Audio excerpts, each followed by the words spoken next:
Hi, good morning, everyone. I hope everybody's doing well and staying healthy. Um, it's a little difficult to be indoors all the time, but hopefully you're going outside and getting some exercise, maybe riding your bike, going around the block.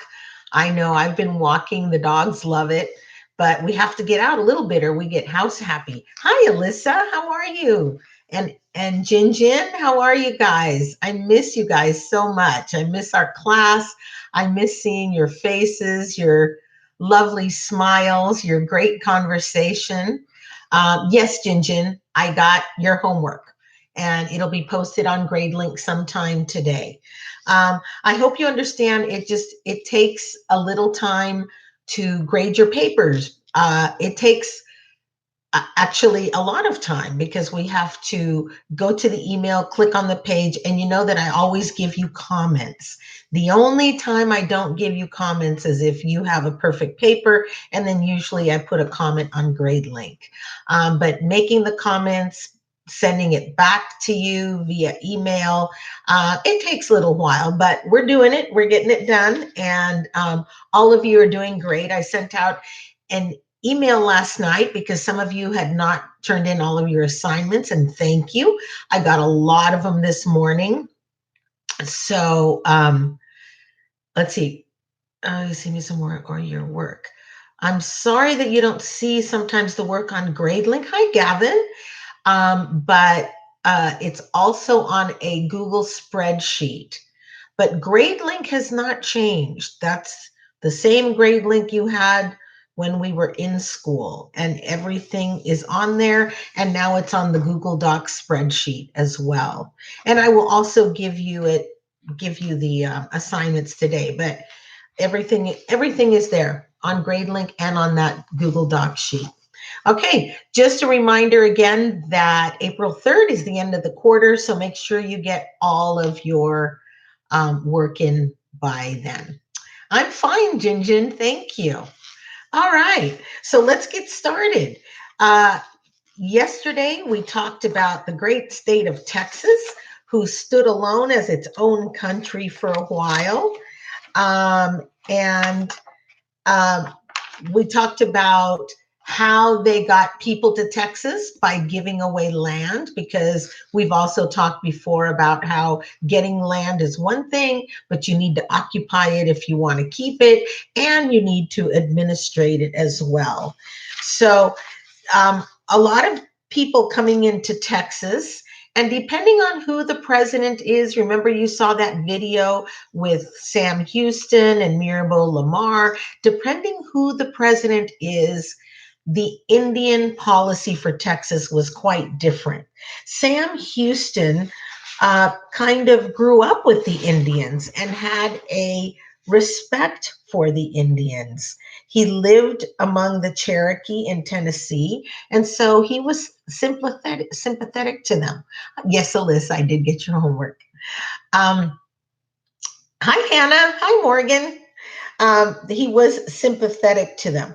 On the other hand, Mirabeau Lamar was not. He had harsh treatment of Indian policies. He wanted them off the lands. He wanted them to follow all the Texas laws or face military action. And what ended up happening really is fighting broke out between the Indians and the people in Texas. And so it was a very unsettling times. And sadly, hi, Natalie. Hi, Kabir. And sadly, um, the Native Indians never win. They were pretty much pushed off their land. But after Sam Houston was reelected, remember it was Houston, then Mirabeau Lamar, and then Sam Houston again. And when he was reelected president in 1841, the fighting between the Indians and the Texans kind of stopped. Um, and so by then, most American Indians had been forced out, and the Texans began occupying much of the rich Indian lands. Hi, Lily. Um, and so um, Tejanos too. Remember, they're the ones that came from Spain in Texas, They were faced unfair treatment from American settlers, and these problems angered many of the Tejanos who had supported, and they died and they fought in the war for independence from Mexico. So even though they lost their land and so forth, they still, a lot of them, many stayed in Texas. But there were a lot of immigrants in Texas, a lot of immigrants also from Germany, and we have a lot of towns in Texas with German names. So the Republic of Texas had a lot of problems. They had, hi, Bella. Hi, Jack. Hi, Brooke. Hi, Julia. The Republic of Texas had a lot of economic and political challenges. They had a shortage of cash. They were heavily in debt. They had problems with Mexico, and the sheer size of it, as you know, made it really difficult to defend its borders. The Texas Rangers, organized by Congress, guarded the frontier against Mexican and Indian attacks. Um, and also, remember Mirabeau Lamar, the second president of Texas, he took an aggressive stance against Mexico. He ordered an attack on General Santa Anna in New Mexico without the approval of the Texas Congress. Kind of like, remember our federal government, you need to get Congress is the one that votes on war unless it's an absolute emergency of another country attacking us on our land. Other than that, it has to go through Congress. Well, it was the same in the state of Texas, but Mirabeau Lamar ignored this, and he he ordered an attack on Santa Ana in New Mexico, and the invasion did not go well. Most of the people were taken prisoner. And so this action infuriated Mexico, who then waged many attacks on Texas. Hi, Kyle. Hi, Kaya. General Santa Anna and his soldiers went into Texas and recaptured San Antonio. Then, when Sam Houston again returned as president in 1841, he tried to end the fighting.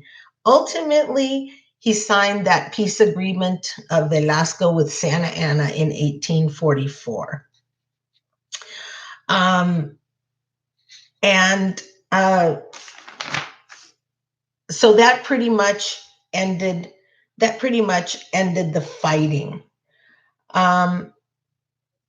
I wanted to know if you had any questions about Texas or what we've been talking about. I also wanted to let you know if you could please have your books ready when we do this live stream so that we can look at maps and so forth. On page 498 in your book is a great map. You guys all know what kind of map that is? The title is Settlements in Texas in 1850. Does anybody want to tell me what kind of map that would be, even though you can't see it? This goes back to sixth grade, but we review it. Thank you, Lily. Yes, it's a thematic map, the theme being settlements in Texas in 1850. And if you can look at that map, maybe you could look at it later if you don't have it. Thank you, Morgan. Brooke, not political, but close. It is thematic. If you look on that, you see German settlements and you see French settlements. Also, Texas being in debt, they did the Great American Fix, right? They began to charge taxes on imports, and they also charged taxes on property. However, it didn't do the trick. They were still, even with those taxes coming in, they still did not have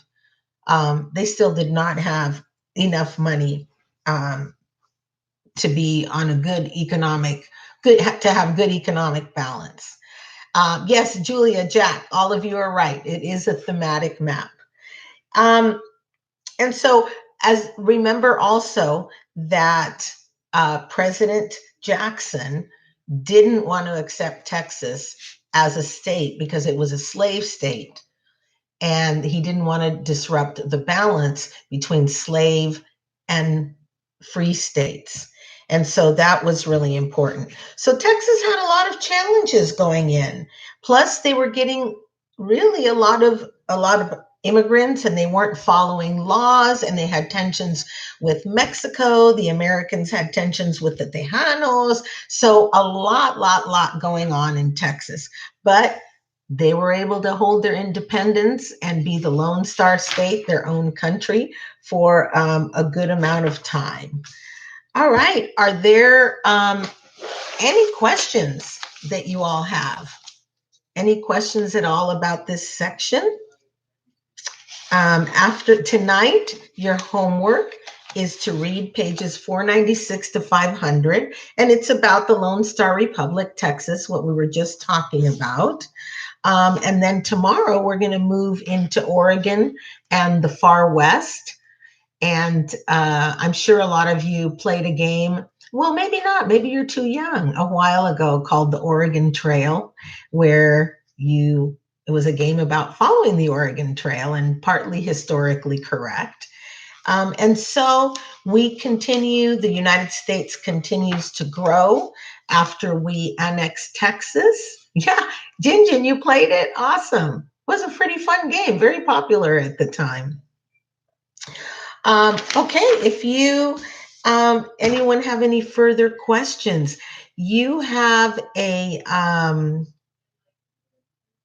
bullet point assignment due at the end of the week, and that is bullet point how Texas became a state. Okay, how Texas became a state. So like you always do for me, like you did for the Texas video, the bullet points, just bullet point from the beginning to the end, how Texas became a state, and include a few of its challenges and so forth. Yes, Lily, on Google Docs, send it to me via Google Docs to my Gmail. Everything is sent to me, Google Docs, Gmail. Let's see. Google Docs, Gmail, to my Gmail at Marti, M-A-R-T-I, Packman, P-A-C-K-M-A-N, 195 at gmail.com. And it's all lowercase. Kyle says all he remembers about the Oregon Trail is you could die of dysentery. Yes, that is very true, amongst many other things like Indian attacks and all kinds of other diseases and complications. All right.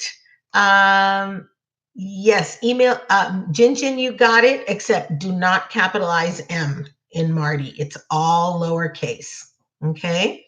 It's just an easier way for me to receive it because I get it right through Google Docs and I get everybody's in. I do check both emails always, but I really would like to have you email me to my Gmail. All right. If there are no other questions, I think that'll be it for today. If you could do your reading, we're going to take it slow but steady. I know you have a lot of work from a lot of classes. And as always in my class, I want you to just walk away with the really important concepts, which you guys are doing a great job at. Oh, okay. Jinjin says that Gmail is not case sensitive. I did not know that. Okay. You're welcome, Morgan. I miss you guys. I hope you're thinking of some creative things to do while we're kind of in a quarantine almost position. Hopefully you're getting outside, you're riding your bikes, you're walking, just keep your distance. You're welcome, Jack. Thank you all for joining. And if you have any questions about anything, feel free to email me. And stay well, you guys. I love you and miss you. And we will see you tomorrow when we will be talking about Oregon and the far west. All right. Bye, Kaden. Bye, Brooke. Bye, Alyssa. See you guys tomorrow. Bye-bye.